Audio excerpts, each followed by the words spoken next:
தமிழ்நாடு வெல்லும். வணக்கம். நேரம் அதிகமான காரணத்தால் தளபதி அவர்கள் பேச இயலவில்லை. எனவே அனைவரும் நமக்கு 2:30 மணிக்கு தான் டைம் கொடுத்துருந்தாங்க, 2:30 மணி தாண்டிடுச்சு. அதனால தளபதி அவர்கள் பேச முடியல, வருத்தப்பட்டுக்கிறாங்க. எல்லாரும் பாதுகாப்பாக கலைந்து செல்லுங்க, அமைதியாக கலைந்து செல்லுங்க. கண்டிப்பாக தளபதிக்கும் ஒரு வருத்தம் இருந்திருக்கும், பேச முடியலன்னு. ஒப்பீனியன் தமிழ் பார்வையாளர் அனைவருக்கும் வணக்கம். இன்றைய நேர்காணலில் நம்மோடு இருந்திருப்பவர் மூத்த பத்திரிகையாளர் திரு கோட்டீஸ்வரன் அவர்கள். சார் வணக்கம். வணக்கம். நேயர்களுக்கு அன்பு வணக்கம். சார், விஜய் அவர்கள் இன்னைக்கு காரைக்குடி பிரச்சாரம் செய்வதாக இருந்தார். சீமான் போட்டியிடக்கூடிய தொகுதி என்பதால் விஜய் ரசிகர்களிடையே மிகப்பெரிய எதிர்பார்ப்பு இருந்தது, கூட்டமும் நிறைய வந்திருந்தாங்க. ஆனா விஜய் அவர்கள் பேசாமலேயே இப்ப பணியூர் வீட்டுக்கு கிளம்பி சென்றிருக்கிறார். ஏற்கனவே நேற்றைக்கு கடலூர் பிரச்சாரம் என்பது ரத்து, இன்னைக்கு பேசாமலேயே கிளம்பி போயிருக்கிறார். வெறுமன ரோட் ஷோவாக அதை மாற்றி இருக்கிறார். எப்படி பாக்குறீங்க இன்னைக்கு நடந்த அந்த விஷயத்தை? தன்னுடைய சொந்த கட்சி வேட்பாளர்களோ இல்ல தன்னுடைய சொந்த கட்சிக்காரர்கள், நண்பர்கள், நண்பிகள், தோழர்கள், தோழிகள், அப்புறம் பொதுமக்கள், அப்புறம் விஜய் அண்ணாவை ரசிக்கக்கூடியவர்கள் எல்லாருக்கும் வந்து ஒரு ஏமாற்றத்தை கொடுத்துட்டு போயிருக்காரு. அப்போ இது கூட என்ன சொல்லுவாங்கன்னா, கொடுத்த நேரம் டைம் ஆகிப்போச்சு, அவர் என்ன பண்ணுவார், அவர் மனசு கஷ்டத்தோடு தான் திரும்பி போகிறாரு அப்படின்னு சொல்கிறாங்க. அதாவதுங்க, கொஞ்சமாச்சு யதார்த்தத்தோட ஒருத்தர் ஒத்து போகணும். யதார்த்தத்தோட ஒத்து போகாமல் எல்லாத்துக்குமே மற்றவங்களே கை காட்டிக்கிட்டு அந்த ஒரு அரசியலை விஜய் சார் எடுக்கிறாரு கையில். இது கொஞ்சம் கூட நாகரிகமாகவும் இல்லை, இது ஒரு நல்ல ஒரு அரசியல் எடுத்துக்காட்டாகவும் இல்லை. நேற்று இப்போ இவர் காரைக்குடி வரப்போறன்றது தெரிஞ்சிருச்சுங்க. காரைக்குடி எந்த மாதிரியான ஒரு இடம்னா, நல்ல வசதியான வீடுகள் நிறைய இருக்குங்க. செட்டிநாடு பேலஸ்ன்னு சொல்லுவாங்க. நீங்கள் வாடகைக்கு ஒரு நல்ல வசதியான வீடுகள், ஸ்விம்மிங் பூல் வச்சா மாதிரி, நல்ல சாப்பாடு, ஏசி, அதை மாதிரி போட்ட வசதிகள்லாம் நிறைய இருக்குது. இவர் மேபி நேற்றே காரைக்குடியில் தங்கிட்டு நைட்டு காரைக்குடியில் காலையில் ஏஞ்சி இந்த 12 to 2:30 சொன்னாங்க இல்லைங்களா, காரைக்குடியிலே தங்கியிருந்து ஒரு 12:30 மணிக்கு ஜனங்களை பார்த்துட்டு ஒரு 1:30 மணி வரலும் அங்கே பேசிட்டு அப்படியே மானாமதுரை வழியாவோ இல்லை அப்படியே சிவகங்கை போய் சிவகங்கையிலேருந்து மதுரை ரூட் வழியாக போயிட்டு அப்புறம் திருச்சி விமான நிலையத்துக்கு போயிருந்தாருன்னா எந்த பிரச்சனையும் கிடையாது. ஆனால் அவர் வேணும்ட்டே தான் இதை என்னமோ பண்ணுறாரோன்னு எனக்கு தோணுது. அவர் ஏதோ மனசில் வச்சுக்கிட்டு பண்ணுறாரா இல்லை அவரால் முடியலையான்னு எனக்கு தெரியல. இப்போ அவரால் முடியல, இப்போ ஒரு வயசானவங்க இருக்காங்க, அவங்களால ஒரு ரொம்ப தொலைவு நடக்க முடியாது, அதனால் அவங்களால மலை ஏற முடியாது அப்படின்னா அவங்க புரிஞ்சிக்க முடியும். பட் இவருக்கு அந்த மாதிரி ஒரு பிரச்சனை இருக்க மாதிரி தெரியல. சைக்கிள்லாம் ஓட்டுறாரு, அதுவும் நேரம் விரயமாகிற நேரத்தில் சைக்கிளில் போகிறாரு. இது என்ன விதமான புரிதல்னு தெரியல.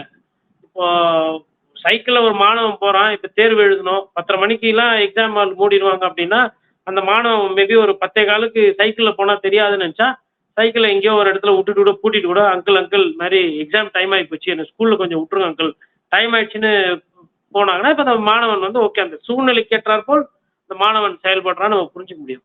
ஆனால் இவ்வளோ பெரிய நடிகர், ஒரு 50 வயசுக்கு மேலே இருக்கிறவர், இந்த மாதிரி டைம் ஆகிறது கூட தெரியாமல், டைம் மேனேஜ்மெண்ட்டை பற்றி எந்த அளவும் புரிஞ்சிக்காமல், ஏன்னா தனி விமான நிலையம் தான், அதனால் ஏர்போர்ட்டில் நேரம் ஆகிறதுக்கு வாய்ப்பு இல்லை. ஏர்போர்ட்டில் நானும் பார்த்துக்கிட்டு இருந்தேன் லைவ் கொஞ்ச நேரம், அப்போல்லாம் கரெக்டாக தான் வராரு.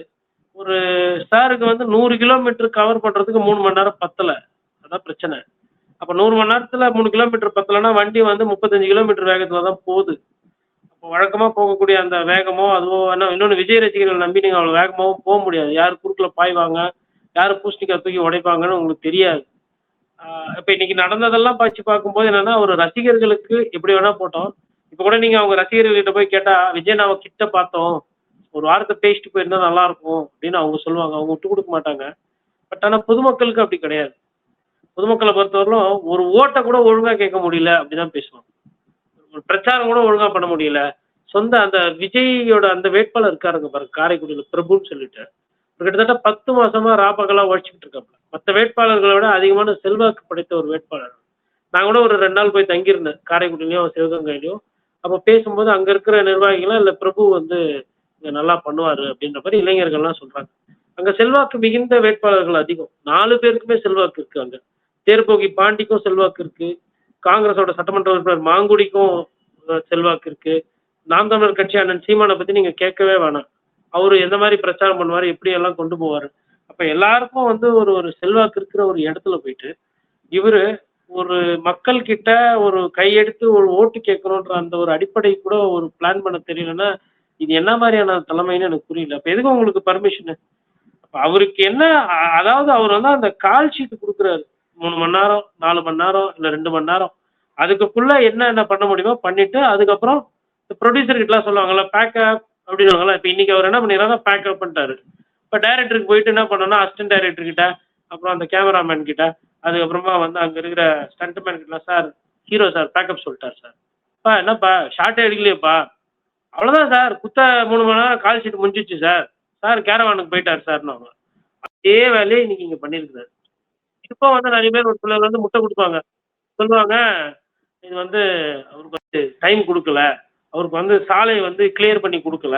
அவருக்கு போதிய அளவுக்கு வந்து வசதி வாய்ப்புகள் பண்ணி குடுக்கலன்னுலாம் சொல்லுவாங்க. எதார்த்தமா அப்படின்னு பார்த்தா 100 விழுக்காடு எதார்த்தம் கிடையாது. இப்போ எவ்வளோ தலைவர்கள் போறாங்க வெளியூருக்கு பிரச்சாரம். முன்னாள் நைட்டா போய் தங்கிருவாங்க. இல்ல காலையிலேயே போய் சேர்ந்துருவாங்க அங்க. அந்த பிரச்சார நேரத்துக்கு டெட்லைன்ல இருக்கும்போது போணுன்றது அது என்ன விதமான புரிதல்? இப்போ 12 டூ 2:30 குடுத்த டைம். இப்போ 12 மணின்னா அவர் எப்போ மதியம் சாப்பிடுவாரு? இல்ல எங்கனா வந்து ஒரு ஒரு இளநீர் கிளநீர் குடிக்கிறதுக்கு கூட ஒரு 10 நிமிஷம் பிரேக் எடுக்கலாம். இல்ல இயற்கை உபாதைகள் வரலாம். இவ்ளோ வேலை இருக்குங்க. அந்த கேரவேன்ல எல்லாம் இருக்குன்னு வச்சுக்கோங்க. அது வேற விஷயம். அந்த திட்டமிடுதல் இல்லையே, புரிதல் இல்லையே. மக்கள் கிட்ட நேரம் செலவு பண்றது சரி. இப்போ இன்னொன்னு நான் கேட்கிறேங்க. ஆ சட்டத்துல என்னென்ன பண்ண முடியும்?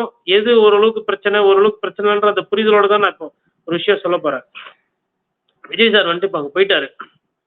வெளியில வந்து மைக் எடுத்து, எனக்கு தேர்தல் ஆணையம் குடுத்த நேரம் 2:30 மணி தான். 2:30 மணி முடிஞ்சு போச்சு. யாருக்கும் வந்து நான் வந்து வாக்கு சேகரிக்க போறது கிடையாது. ஆனா, எனக்கு ஒரு கடமை இருக்கு. ஜனநாயக கடமை இருக்கு. அந்த கடமை என்ன அப்டின்னாக்கோ, எல்லாரும் வந்து ஓட்டு போடுங்க. ஜனநாயகத்துல தேர்தல்ன்றது ரொம்ப முக்கியம். தேர்தல் திருவிழால எல்லாரும் பங்கேற்றுக்கங்க. இந்திய தேர்தல் ஆணையமும் அத தான் சொல்லுது. 100 விழுக்காடு வாக்குகளை வந்து தமிழ்நாடு பெற்றால் நல்லா இருக்கும்.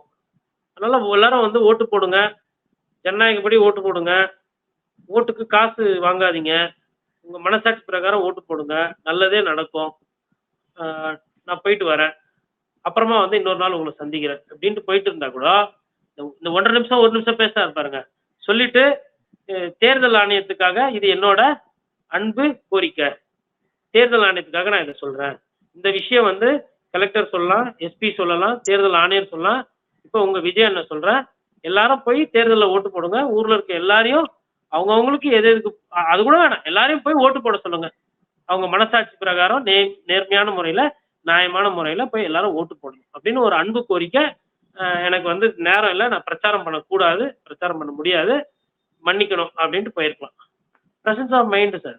இல்ல ஒரு 30 செகண்ட் பேசியிருந்தா, அங்க இருக்கிற அந்த தொண்டர்களுக்கு வந்து ஒரு ஒரு சந்தோஷமா போயிருப்பாங்க. வந்தோம், அண்ணன பார்த்தோம், அண்ணன் பேசினாரு, எங்ககிட்ட பேசினாரு, ஒரு சந்தோஷப்படும். மத்தவங்களோட கஷ்டம், மத்தவங்களோட நஷ்டம், மத்தவங்களுக்கு அவங்களோட நேரம் எவ்வளவு முக்கியம், அத பத்தி எல்லளவும் கவலைப்படாத ஒரு அரசியல் தலைவர் தமிழ்நாட்டுல இருக்கிறாருன்னா, அது ஐயா இன்னைக்கு நம்ம விஜய் சார் தான். வேற யாரையும் வந்து நம்ம அது மாரி சொல்ல முடியாது. விஜய் அவர்களை பொறுத்தவரைக்கும் அவர்ட்ட ஒரு 3 ஆப்ஷன் இருந்துச்சு. அவர் 2:40க்கே வந்துட்டாரு. 10 நிமிஷம் தான் தாண்டி இருக்கு. நீங்க சொல்வதைப் போல ஒரு 30 செகண்டாவது நேரம் கடந்து விட்டது அப்படின்ற வார்த்தையை பயன்படுத்தி இருக்கலாம். ஆனா எதுவுமே விஜய் சொல்லாமலே அந்த இடத்தை விட்டு போகிறார். காலையில இருந்து சாப்பிடாமயே அந்த இடத்துல தொண்டர்கள் வந்து காத்திருந்ததை பார்க்க முடிந்தது. ஏன் விஜய் இதை தவிர்த்தார்? ஒருவேளை தேர்தல் ஆணையம் கொடுத்த அந்த நேரம் தாண்டி விட்டது, ரூல்ஸ மதிக்கணும் அப்படின்றதுக்காக விஜய் வந்து போயிட்டாரா? இல்ல போலீஸ் வந்து கேஸ் போட்டுருவாங்க, தாண்டி பிரச்சாரம் பண்ணா அப்படின்ற கேஸுக்கு பயந்தாரா? இல்ல நான் வந்து வந்தாவே இப்படிதான் லேட் ஆகும். எனக்கு வந்து சென்னையில 1 மணி நேரம் தான் இவங்க குடுத்தாங்க டைம். ஒவ்வொரு இடத்துக்கும் போயிட்டு வர்றதற்கு. எனக்கு பாருங்க 3 மணி நேரம் குடுத்தாலும் பத்தாது அப்படின்ற மக்கள் செல்வாக்கு தனக்கு இருக்கிறது என்பதை காட்டுவதற்காக அப்படி பண்றாரு. எப்படி புரிஞ்சுக்கிறது? சார் பல வருடங்களுக்கு முன்னாடி வட சென்னையில ஒரு சம்பவம் நடந்ததுங்க. அப்போலாம் வந்து எப்படின்னு பார்த்தீங்கன்னா, எஸ்.எஸ். சந்திரன் மறைந்த நடிகர். அவர் வந்து எல்லா கட்சியிலயும் இருந்திருக்காரு, பிரச்சாரம் பண்ணியிருக்கிறாரு. அப்புறம் ஐயா காளிமுத்து அவர்கள், அவரும் பிரச்சாரம் பண்ணியிருக்காரு. அப்புறம் கவிநல்வு தர்மராஜன் சொல்லிட்டு ஒரு பேச்சாளரு, தரங்கை கண்ணன் சொல்லிட்டு ஒரு பேச்சாளரு. எல்லாருமே நல்லா பேசக்கூடியவர்கள். அப்புறம் அ நெறைய பேர் இந்த மாரி. இப்போ ஒரு சிலர் என்ன பண்ணுவாங்கன்னா, எல்லா நேரத்துலயும் பண்ண மாட்டாங்க. இப்ப திடீர்னு பார்த்தீங்கன்னா 9:55 ஆயிடும், இல்ல 9:58 ஆயிடும். அப்ப என்ன பண்ணுவாங்கன்னா, இந்த அவர்களே, இவர்கள் எல்லாம் படிக்காம, என்ன பண்ணிடுவாங்க, இந்த சப்ஜெக்ட் ஓட்டு போடுங்க வேட்பாளர் இவர்கள் சொல்லிட்டு 10 மணிக்கெல்லாம் முடிச்சிருவாங்க. 10:01க்குலாம் முடிச்சிருவாங்க. இந்த நன்றி சொல்ல வேண்டியது இருக்கு இல்லைங்களா? இந்த விழாக்கு வந்த எல்லாருக்கும் நன்றி. அ ஆடியோ போட்டவருக்கு, காவல்துறைக்கு, அதுக்கப்புறம் இந்த பந்தல் ஏற்பாடு பண்ணவங்க, கட்சிக்காரங்க, நிர்வாகிகள், அத்துணை நண்பர்களுக்கும் நன்றி அப்படின்னு அந்த அந்த நன்றி உரையே பார்த்தீங்கன்னா, ஒரு 3 நிமிஷம், 4 நிமிஷம் போகும். அப்போ வந்து என்ன பண்ணுவாங்கன்னா, "என்னங்க 10 மணி தாண்டி இவரு பிரச்சாரம் பண்ணியிருக்கிறாரு" அப்படின்னுவேன். "இல்லங்க 10 மணிக்கு பிரச்சாரத்த முடிச்சுட்டேன். 10 மணிக்கு மேல நன்றி சொன்னேங்க. நன்றி சொன்னது வழக்கு போடுறதுன்னா போடுங்க, நான் பார்த்துக்கிறேன்." இப்படியெல்லாம் பண்ணியிருக்கிறாங்க. நான் சொல்றது கவுன்சிலர் தேர்தல்ல இப்படியெல்லாம் நடந்திருக்கு. அப்போ அவருக்கு வந்து சரி இப்ப இன்னைக்கு ஒரு 2:35 அவர் பிரச்சாரம் பண்ணிட்டாரு. இல்ல ஒரு 5 நிமிஷம், 10 நிமிஷம் கூட பண்ணிட்டாரு. என்ன ஆயிடும்? என்ன சார் ஆயிடும்? 7 வருஷ கடுங்காவல் தண்டனை. விஜய் அவர்கள் இப்படி ஒரு மோசமான ஒரு குற்ற செயல் செய்திருக்க கூடாது. இதை வந்து இந்த தமிழகத்தினுடைய உயர்நீதிமன்றம், மதுரை ஹைகோர்ட் உயர்நீதிமன்றம் இதை வன்மையாக கண்டிக்கிறது. இளைஞர் விஜய் அவர்கள் வந்து ஒரு நல்ல அரசியல் எடுத்து வைக்காமல் 10 நிமிடம் அதிகமாக பிரச்சாரம் பண்ணிவிட்டார். ஆகையால் அவர் வந்து 7 வருடங்கள் கடுங்காவல் தண்டனை. இல்லன்னா அவர் வாழ்நாள் முழுவதும் வந்து சிறையிலே இருந்து கல் உடைக்க வேண்டும் என்று இந்த உச்சநீதிமன்றம் சுப்ரீம் கோர்ட்டுக்கு போது வச்சுக்கோங்க இந்த கேஸ். இதே இவரு 10, 15 நிமிஷம் இந்த பிரச்சாரம் பண்ணது கேஸுக்கு போகுதுன்னா, இப்படி எதுனா தீர்ப்பு வரப்போதா? 10 நிமிஷம் ஆமா எக்ஸ்ட்ரா போயிடுச்சு, கூட்டமாச்சு. என்ன? எதிர்கொள்ளணும்ல. இந்த கேஸ் வாங்குறது முக்கியமா? இது என்ன கேஸ் இது? இது என்ன என்ன போடுவாங்க இந்த கேஸ்ல? சட்டம்னு ஒண்ணு இருக்கு. தப்பு பண்றீங்க. நீங்க பண்ணதெல்லாம் சின்ன சின்ன தப்பா சாமி? பெருசு பெருசா எல்லாம் பண்ணிட்டு, அப்படியே ரொம்ப டைமா பங்க்சுவாலிட்டிக்கு வரா மாரி, பங்க்சுவாலிட்டிக்கு போறா மாரி, இந்த 10, 15 நிமிஷத்துக்கு நீங்க பண்றீங்களே, இதெல்லாம் பில்டப் இல்லாம வேற என்னங்க? நாட்டுல யாருமே எதுவுமே கேட்கக்கூடாதா? இப்ப இப்ப இன்னைக்கு அவர் பண்ணது எந்த விதத்துல நியாயங்க? கிட்டத்தட்ட வந்து ஒரு ஒரு 50,000 பேரு, இல்ல அதுக்கு மேல கூட இருப்பாங்கங்க. லட்சக்கணக்குல கூட இருந்திருப்பாங்க. அடிக்கிற வெயில்ல காலைல டிஃபன் சாப்பிட்டாங்களோ, மத்தியானம் சாப்பிட்டாங்களோ தெரியல. உச்சி வெயில்ல அந்த அந்த அந்த கொளுத்துற வெயில்ல நிக்கிறவங்களுக்கு, ஏன் அத ஒரு ஒரு சரி சொல்லி கிள்ளி இந்த பேட்ரோல்ல சொல்லி கொஞ்சம் வேகமா சொல்றது. இதே ஊர்ல சிவகங்கையிலேருந்து புதுக்கோட்டை போகும்போது, எடப்பாடி பழனிசாமி வண்டி வாகனம் ஏதோ வேகமா போச்சுன்னு சொல்லிட்டு ஒரு ஒரு காவலர் அடிபட்டதா ஒரு செய்தி வந்து காவலர் இல்ல, ஒரு பொதுமக்கள் எழுதி இறந்து போயிட்டதா ஒரு செய்திங்க சமீபத்துல. அந்த மாரி வந்து ஒவ்வொரு அரசியல் தலைவரும் 110, 120ல போனோம். இதே மாரி கடந்த முறை வந்து முதல்வர் கான்வாயிலுமே ஆக்சிடென்ட் எல்லாம் சந்திச்சிருக்கு. நான் அந்த மாரி போகணும்னுலாம் சொல்லல. பட் ஒரு திட்டமிடுதல், ஒரு பிளான் இருக்கணும் இல்லையா? இல்ல இப்போ பிரதமர் மோடி அவரோட கான்வாய் வந்து மணிக்கு 100 கிலோமீட்டர் வேகம், 120 கிலோமீட்டர்ல கான்வாய் போகும். அந்த மாரிலாம் போகணும்னு அவசியமே கிடையாது. இவரு அழகா வந்து ஏன்னா இவரு வந்து ஃப்ரீ மேன் தான். இவருக்கு அரசு வேலையோ, இல்ல அரசு பிரஷரோ எதுவுமே கிடையாதுங்க. காரைக்குடியில இன்னைக்கு பிரச்சாரம் பண்ண போறாருன்னு தெரிஞ்சுச்சுன்னா, சரி பிரபுக்கு வேட்பாளருக்கு பண்ணோம். பிரபுவே வீடு, பிரபுவே தங்கறதுக்கு எல்லாம் 5, 3 அடுக்கா ஏற்பாடு பண்ணியிருப்பாங்க. லட்சக்கணக்குல செலவு பண்ணிட்டு இருக்காப்லயா அங்க பிரபு, அந்த வேட்பாளர். சொல்லியிருந்தா அதே அவரே பண்ணியிருப்பார். அப்ப இவரு வந்துங்க மக்களுக்கு நான் என்ன சொல்றேன்னா, இவ்ளோ பேர் காத்துக்கிட்டு இருக்கிறாங்க. போயி இப்படி எட்டி பார்த்துட்டு வேன விட்டுட்டு, இப்படி ஒரு 10 நிமிஷம் பேசிட்டு, ஓட்டு கேட்டுட்டு, இப்படி பண்ணிட்டு, ஃப்ளையிங் கிஸ் குடுத்துட்டு போணும். இவ்வளோதான் ஸ்கிரிப்ட். இத அவர் பண்ண மாட்டாரு. நாளைக்கு இப்ப அங்க கூடிக்கிற குழந்தைங்க, இல்ல அந்த யங்ஸ்டர்ஸ்க்கு அவங்களுக்கெல்லாம் வேலை வேணும். இல்ல அவங்க ஒரு ஊர்ல பிரச்சனை. போயிட்டு விஜயண்ணா, விஜயண்ணா அப்படின்னு கூப்பிட்டா விஜயண்ணா இறங்கி வந்துருவாரு. நீங்களும் விட்டுருவீங்க. அப்ப இப்ப நாளைக்கு இவரு முதலமைச்சர் ஆனா இந்த மாரிலாம் போய் நிக்க மாட்டீங்களா? கூட்டம் வராதா? அப்பவும் இதே மாரி தான் இவரு பண்ண போறாரா? கொஞ்சமாச்சும் எங்கனா ஒரு எதார்த்தத்துக்கு வரணும். இல்ல இந்த மாரி கூட்டம் வர்றத அவரு ரசிக்கிறார். இது ஒரு பேசு பொருள் ஆவணும். இது ஒரு சர்ச்சை ஆவணும். அவரால வந்து அவரு என்னங்க பண்ணணும்? இப்ப லாஜிக்கா பேசுற மாரியே பேசுவாங்க. ஒரு சிலர் விஜய் சாருக்கு வேண்டி. சார் 12 மணிக்கு கிளம்புனாரு சார். இன்ச்சு இன்ச்சா நவுரும் சார். போவே முடியல. இவ்ளோ கூட்டம் தெரியுமா? நீங்க பார்த்தீங்கல்ல, இந்த ட்ரோன் ஷாட்லாம் பார்த்தீங்க. நான் என்ன சொல்றேன்னா, 2:30 மணி கூட்டத்துக்கு எதுக்கு 12 மணிக்கு ஏர்போர்ட்ல வந்து இறங்கணும்? ஏன் முன்னாள் நைட்டே போய் படுக்க வேண்டியது தானே? சரி வெடிகாத்தால 6 மணிக்கு எந்திச்சு போ வேண்டியது தானே? ஸ்பெஷல் ஃப்ளைட் தானே? நீங்க எந்த நேரம் நினைக்கிறீங்களோ, அந்த நேரம் அத ஆப்பரேட் பண்ணிக்கலாம். இப்போ விடிகாத்தால இவர் 5 மணிக்கு கிளம்பியிருந்தாருன்னு வச்சுக்கோங்களேன், 10 மணிக்கு திருச்சி. திருச்சியிலேருந்து வேகமா ஓட்டியிருந்தாருன்னு வச்சுக்கோங்களேன், 1 மணிக்கு இவரே வந்து போய் சேர்ந்துருக்கலாம். எங்க? சிவகங்கைக்கு. ஏன்னா நம்மலாம் இந்த ஊருக்குலாம் போறது இல்லையா, வர்றது இல்லையா, இல்ல எவ்வளோ நேரம் ஆகும்னு தெரியாது. எல்லாத்துக்கும் ஒரு சாக்கு போக்கு. இன்னொரு விஷயத்தையும் சொல்றாங்க, தேர்தல் பறக்கும்படி வந்து அவருடைய வாகனத்தை நிப்பாட்டி செக் பண்றாங்க. இதுலயுமே டைம் வேஸ்ட் ஆயிருச்சு ஆமா. அப்படின்ற மாதிரி. சரி இவரு சைக்கிள் ஓட்டுனாரு. அதுல டைம் வேஸ்ட் ஆகலையா? அந்த காவலர் வந்து ஜோம்பி மாரி எல்லாம் ஏறுறாங்க மேல. அப்ப அந்த பூட்ஸ் கால போட்டு எட்டு எட்டு வச்சு வண்டிய பார்த்து பார்த்து ஸ்லோவா போனாங்களே, அதுல நேரம் விரயம் ஆகலையா? பின்னாடி ஃபாலோ பண்ணின்னு வந்தப்ப அந்த பைக்கு கிராஷ் ஆகி வண்டியை ஸ்லோ டவுன் பண்ணாங்களே, என்ன ஏதுன்னு பின்னாடி அப்படியே நான் பார்க்கும்போது தெரியுது எல்லாம் பின்னாடி பார்க்குறாங்க. அது வண்டி ஸ்லோ டவுன் ஆகி போச்சு. அப்போ டைம் வேஸ்ட் ஆகலையா? சார் நேர விரயம் என்பது விஜய் சாருக்கு ரொம்ப ரொம்ப பிடிச்ச விஷயமா இருக்கு. அதுதான் நான் பார்க்குறேன். தொடர்ந்து இந்த நேரத்தினுடைய முக்கியமோ, அருமையோ அது எதுவுமே தெரியல. நான் என்ன கேட்குறேன், சரி நேத்து நைட் இவரு காரைக்குடிக்கு வந்து தங்கறதுல இவருக்கு என்ன பிரச்சனை? ஆனாப்பட்ட இந்திய திருநாட்டோட ஃபினான்ஸ் மினிஸ்டராக இருந்த ஐயா சிதம்பரம், சிதம்பரம் காரைக்குடி போனா தங்குவார். சொந்த ஊர். அடிக்கடி தங்குவார். நாம் தமிழர் கட்சி அண்ணன் சீமானோட சொந்த ஊர். அங்க போனா தங்குறாங்க. ஏன் இவர் காரைக்குடியிலே தங்கி காரைக்குடியில காலைல பிரச்சாரத்தை ஆரம்பிச்சிருக்கலாமே, ஏன் ஆரம்பிக்கல? சிபிஐ விசாரணைக்கு ஒரு நாள் முன்பே இவர் டெல்லிக்கு போனவர் தான். ஆமா. அது சிபிஐ வந்து இந்த மாதிரிலாம் டைமுக்கு போகலன்னு வச்சுக்கோங்களேன், சம்மனை கேன்சல் பண்ணிட்டு இன்னொரு நாள் ஃபுல்லாவா ஃப்ரெஷ்ஷாவா அப்படின்னுவாங்க. இல்லை ஒரு நாள் எக்ஸ்ட்ரா போடுவாங்க. அப்போ டெல்லிக்குலாம் கரெக்டாக போத்துருது. துபாயில் படம் நிகழ்ச்சி நடக்குது, மலேசியாவில் வந்து திரைப்பட வெளியிடுனா அதுக்கெல்லாம் முன்னாடியே தெரியுது, டைமுக்கு தெரியுது. ஆனால் இந்த மாதிரி மக்களை சந்திக்கணும்னா நேரத்துக்கு போக மாட்டார். இதை நம்ம கேட்டோம்னா இவர் வந்து ஓணும்ட்டே பேசுறாரு. ஏங்க நான் நான் இன்னைக்கு தொண்டர்களை தொண்டர்களை சந்திக்கிறதுன்னு ஒவ்வொரு நடிகருக்கோ இல்லை ஒரு அரசியல்வாதிக்கு எப்படி தெரியுமா இருக்கும்? அவங்களுக்கு பிடிச்ச விஷயங்க, அது அவங்களுக்கு ஆசைப்படுற விஷயம். இவருக்கு அந்த புரிதலே இல்ல. அவருக்கு அந்த என்னடா நிக்கிறாங்களே, காத்துக்கிட்டு நிக்கிறாங்க. ஆனா ஒப்பீடு பாத்தீங்கன்னா எம்ஜிஆரோட ஒப்பீடு பண்ணிக்குவார். சார் இன்னைக்கு நான் சொல்றேங்க, இவர் 10-15 நிமிஷம் கூட பேசியிருந்தாருன்னா, ஒன்றும் கொலை கேஸு புரியுதுங்களா? இல்ல பாலியல் சீண்டல் கேஸு, இல்ல லஞ்ச ஒழிப்பு அதெல்லாம் ஒன்றும் இந்த வழக்கெல்லாம் பதிவு பண்ணியிருக்க மாட்டாங்க. என்ன வழக்கு பண்ணிட்டு அப்படியே இந்த தேர்தலானே அப்படியே பயங்கர நீதி நெறியா நடக்குது. அப்படியே அவரை பிடிச்சிருவாங்க. அடிப்படையில பயம் இருந்தா பயம் இருக்குன்னு சொல்லி தொலைங்க. சொன்ன டைமுக்கு நான் வரல, எனக்கு பயமா இருக்குது, அதையாச்சும் சொல்லி தொலைங்க. இல்ல அங்கேயே அறிவிப்பு பண்ணுங்க. 12 மணிக்கு எடுத்தப்ப இந்த மாதிரி யாரும் குறுக்க வரக்கூடாது அப்படின்னு சொல்லிட்டு அந்த போலீஸ் வண்டி எதனா ஒரு வண்டி கிட்ட சொல்லி கிளியர் பண்ண வேண்டியதான ரூட்டை கிளியர் பண்ணி வேகமா போயிட்டு ஏங்க நான் என்ன சொல்றேன்னா, ஒரு 5 நிமிஷம் கொஞ்சம் புரிதலோட திட்டம். உங்களுக்கு 1 மணி நேரம் லேட் ஆன உடனே தெரிஞ்சிடும் சார். இன்னைக்கு கூகுள்ல போன்ல நீங்க டெஸ்டினேஷன் இருக்கு.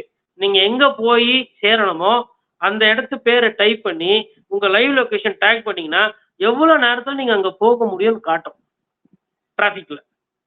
அப்போ நீங்க வண்டி எடுத்தப்பவே ஒரு 1/4 ஹவர் 1/2 மணி நேரம் கழிச்சு இந்த மாதிரி இருக்கணும்னு சொல்லிட்டு நீங்க என்ன பண்ணிருக்கணும், அங்க இருக்கிற கட்சிக்காரங்களை கூப்பிட்டு கூட்டம் நிறைய இருக்கு, வழியில எல்லாம் எங்கேயும் யாரும் நிறுத்தக்கூடாது, போலீஸை போட்டு ஒன்னும் போலீஸ் இல்லைன்னா உங்க ஆளுங்களை போட்டு நீ கிளியர் பண்ணு, நான் சிவகங்கைக்கு போயிடுறேன், திருப்பி வரும்போது டாடா காட்டுன்னு ஃபிளைங் கிஸ்லாம் குத்துன்னு போறேன், போகும்போது யாருக்கும் ஹக்ஸு ஹார்டின் ஃபயர்லாம் கிடையாது, திருப்பி வரும்போது விஜய் எல்லாருக்கும் டாடா காட்டுவேன், பை பை சொல்வேன். அப்படி இந்த கிள்ளி முத்தாய் கொடுக்குற சீன்லாம் அப்புறமா வச்சுக்கலாம். ஃபர்ஸ்ட் பிரச்சார சீனு அதுதான் நமக்கு முக்கியம். தேர்தலில் மக்கள் ஓட்டு போடலன்னா நம்ம தோத்து போயிடுவோம். ஆல்ரெடி வந்து நம்மளோட கிராஃப் வந்து சரிக்கினே போகுதுன்னு சொல்லிட்டு ஒரு சில பத்திரிகையாளர்கள்லாம் பேசுறாங்க.